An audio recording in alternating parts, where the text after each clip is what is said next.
The first, like I mentioned, is just the spiritual attachment, that without that, I couldn't probably find the door into that documentary. And as many probably who was going to listen, or any composer who's going to listen, the challenging part, scoring a documentary, is never get in the dialogue.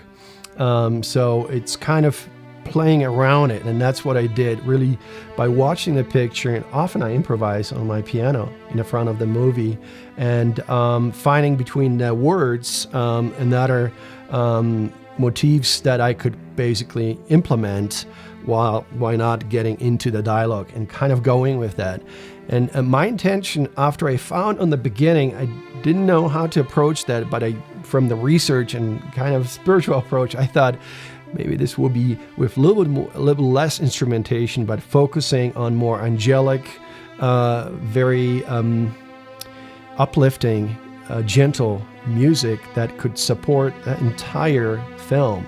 And since continuously we had only the dialogue, there was no extra any other stuff than just people sharing their knowledge, what they learned about Hildegard, it was pretty much hard to find this climax in this film. And it was actually 3 quarters down there where we changed the pace of the music and kind of elevated the tempo, which I found great in a way, because it could actually, the music also brings the tempo of how it's the documentary been shot. And funny thing, in olden days, I participated in Fernando Rossi's documentary workshop when I was there as a composer with maybe 35 different film directors for a PBS series, how to make story efficient. And I think the story of documentary plays humongous amount of a role, how the story is positioned, so the music is actually making the second step in it to make the story flow.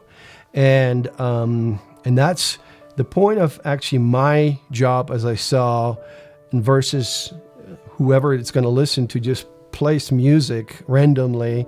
It's just the one thought process in revisiting the same musical idea, keeping coherent from scene to scene, but making one homogenic environment in this documentary that whoever listens subconsciously would not necessarily notice the music, but notice that everything flows. And that was kind of the idea when one composer works on a film.